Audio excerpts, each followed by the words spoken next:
Një moment i rëndësishëm i kësaj jave ishte edhe pjesëmarrja e Shqipërisë në panairin më të madh ndërkombëtar të turizmit në botë, ai i Berlinit, i cili këtë vit shënoi edhe 60 vjetorin e tij.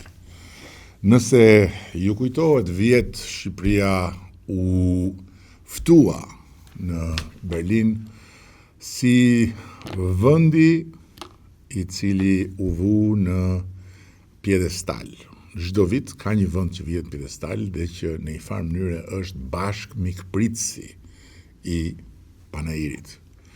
Këtë vit, nga data 3 deri në 5 mars, Shqipëria u riprezentua në atë panair si destinacioni autentik mesdhetar përmes konceptit Albania All Senses, duke sjell një panoram të pasuruar të asaj që ishte prezantimi ynë i parë në atë panair.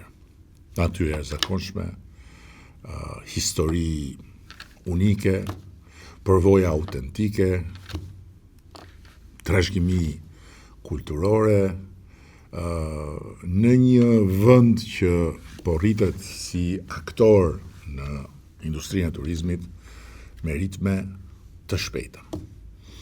Me mbi 100.000 pjesëmarrës nga rreth 190 vendet botës, panairi i Berlinit mbetet një nga skenat më të rëndësishme globale të turizmit dhe fakti që Shqipëria jo vetëm hyri në atë panair, por edhe vazhdoi të tërheq këtë vit shumë interesim, është një mesazh i qartë se sezoni që po vjen do të jetë një sezon ende më i suksesshëm.